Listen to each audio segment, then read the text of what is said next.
شروع کرتا ہوں اللہ تعالیٰ کے نام سے جو بڑا مہربان اور نہایت رحم کرنے والا ہے۔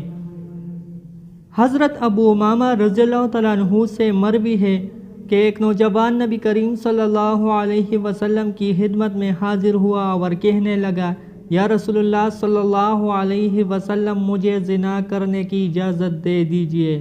لوگ اس کی طرف متوجہ ہو کر اسے ڈانٹنے لگے اور اسے پیچھے ہٹانے لگے، لیکن نبی کریم صلی اللہ علیہ وسلم نے اس سے فرمایا، میرے قریب آ جاؤ۔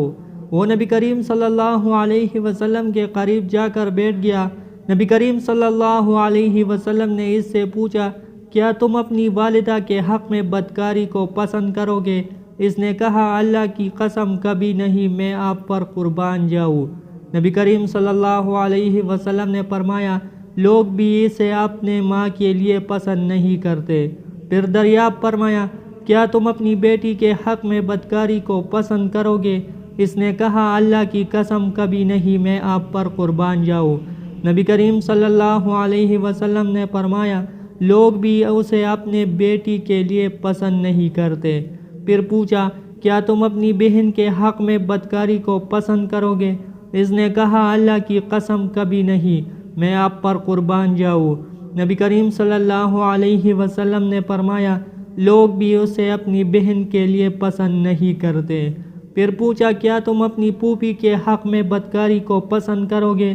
اس نے کہا، اللہ کی قسم کبھی نہیں، میں آپ پر قربان جاؤں۔ نبی کریم صلی اللہ علیہ وسلم نے فرمایا، لوگ بھی اسے اپنی پھوپھی کے لیے پسند نہیں کرتے۔ پھر پوچھا، کیا تم اپنی خالہ کے حق میں بدکاری کو پسند کرو گے؟ اس نے کہا، اللہ کی قسم کبھی نہیں، میں آپ پر قربان جاؤں۔ نبی کریم صلی اللہ علیہ وسلم نے فرمایا، لوگ بھی اسے اپنی خالہ کے لیے پسند نہیں کرتے۔ پھر نبی کریم صلی اللہ علیہ وسلم نے اپنا دست مبارک اس کے جسم پر رکھا اور دعا کی کہ اے اللہ، اس کے گناہ معاف فرما، اس کے دل کو پاک فرما اور اس کی شرمگاہ کی حفاظت فرما۔ راوی کہتے ہیں، اس کے بعد اس نوجوان نے کبھی کسی کی طرف توجہ بھی نہیں کی۔ پیارے دوستو، اللہ تعالی ہم سب مسلمانوں کو اس عظیم گناہ سے بچائے۔